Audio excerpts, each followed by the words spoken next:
Pane chitiko chiri very touching chinorwadza chinoitwa kuti there was a former municipality worker aiwa munyika yeZimbabwe vatona kuti kubva kare muna 2015 the municipality yemuowa $5,000 plus our salary, but not his money was delayed from 2015 up to now 2024 just to pay him around to zig. Sana pana mashuka anobuda nyuko panapa zvatona kuti aiwa vanhu yazoona kuti this regime must go. Not for subscribe or like or turn the bell icon.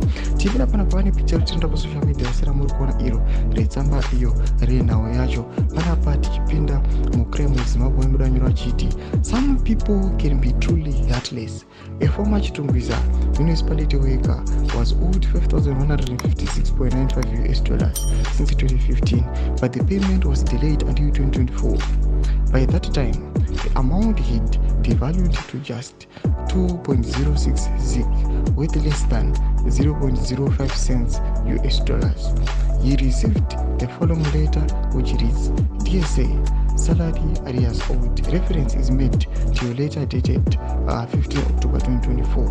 You were owed $5,156.95 US dollars when your contract with the council was terminated in August 2015. Please be advised that in February 2019, there was a transition from USD to RTGS at a rate of 1.1, which meant that $156 became RTGS 156.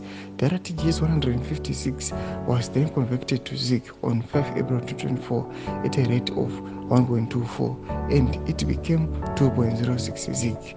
Council who now owes you ZIG 206. ndo mashukano yakanyogwa mutsamba yamuri kuona ayo ari very touching. Yatona kuti these guys they are heartless kuredusa 5,000 kuisa less than 0.5 cents. Tudze mafungiro enyu muri kudii pamusoro pechitiko ichi chinorwadza chabata vanhu. Pinda comment section medu tudze mafungiro enyu, musana subscribe or like, turn on the bell icon.